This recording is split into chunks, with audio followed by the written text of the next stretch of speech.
دوستای عزیزم، امیدوارم که مثل همیشه حالتون خوب باشه. من مرتضی هستم و امروز قرار با هم گردشی داشته باشیم در رودبار پاییزی. امروز جمعه 25 آبان ماه و ساعت حدود 11 صبح. پاییز یکی از زیباترین فصل‌های شمال ایرانه و یکی از قشنگترین جاهای شمال. در پاییز جنگل‌های رودباره. سیدش در 30 کیلومتری شهر رستم آباد در شهرستان رودبار و در فاصله 67 کیلومتری شهر رشت قرار داره. جای همه عزیزان در این هوای عالی و این جنگل زیبا خالی. بهار اینجا هم قابل وصف نیست. از جاهای دیدنی دیگر نزدیک به این روستا میشه به غار دربندرشی، استخگاه و قله دفراز اشاره کرد. شهرستان رودبار اولین شهرستان استان از سمت قزوین و تهرانه. شهرهای لوشان، منجیل، رودبار، رستم آباد و توتکابن جزئی از این شهرستانند.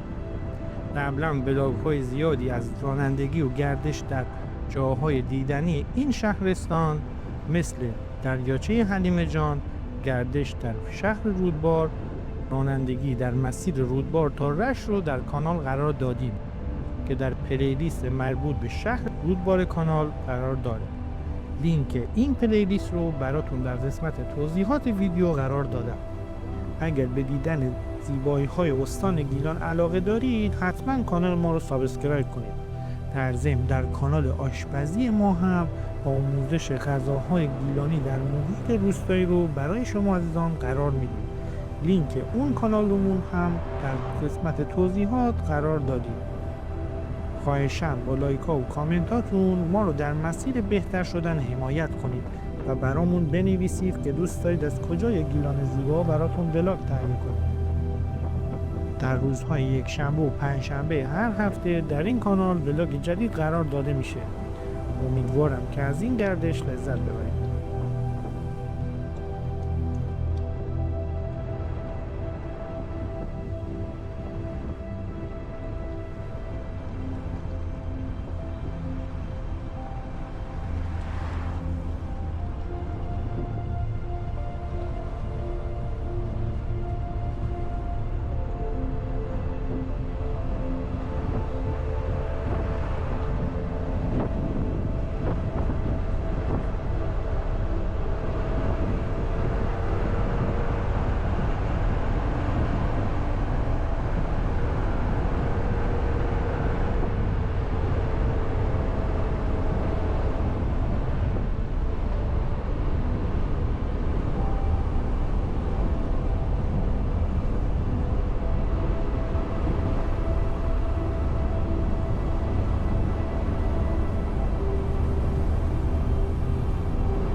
گرم شده.